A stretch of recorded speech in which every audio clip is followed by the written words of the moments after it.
வணக்கம், நான் உங்கள் மோகனா. 11/8/2025 திங்கட்கிழமை தினத்தந்தி செய்திக்குள்ளார போகலாம் வாங்க. மத்திய கூட்டுறவு வங்கியில் கவரிங் நகைகளை அடகு வைத்து 3 கோடி மோசடி, பெண் மேலாளர் உட்பட 3 பேர் கைது.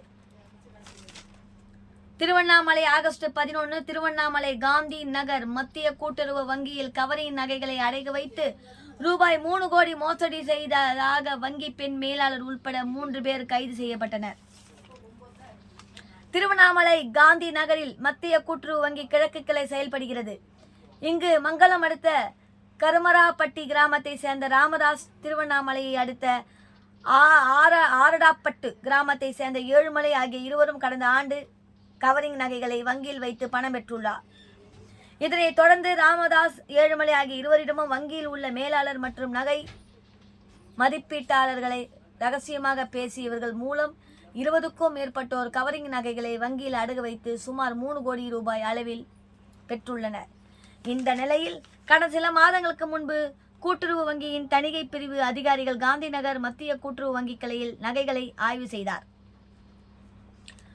அப்போது ராமதாஸ் மற்றும் ஏழுமலை உள்பட 22 பேர் பெயரில் கவரிங் நகைகளை வைத்து 3 கோடி அளவில் மோசடி செய்துள்ளதும், இதற்கு உடந்தையாக வங்கியின் மேலாளர் விஜயலட்சுமி, நகை மதிப்பீட்டாளர் கோபிநாதன் மற்றும் வங்கி பணியாளர் உடந்தையாக இருந்ததாக பொருளாதார குற்றப்பிரிவு புகார் அளித்தனர். அதன் பேரில் பொருளாதார குற்றப்பிரிவு போலீசார் விசாரணை நடத்தினர். இதில் கவரிங் நகைகளை வங்கியில் அடகு வைத்து சுமார் 3 கோடி மோசடி செய்யப்பட்டது உறுதியானது.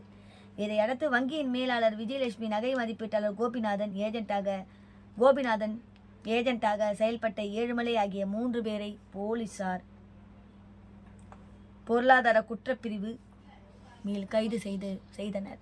இத்துடன் இந்த செய்தி அறிக்கை முடிவடைகிறது. மேலும் வேறொரு செய்தியுடன் நான் உங்களை சந்திக்கும் வரை உங்களிடம் டாடா பை பை சொல்லி விடைபெறுகிறேன். நன்றி, வணக்கம்.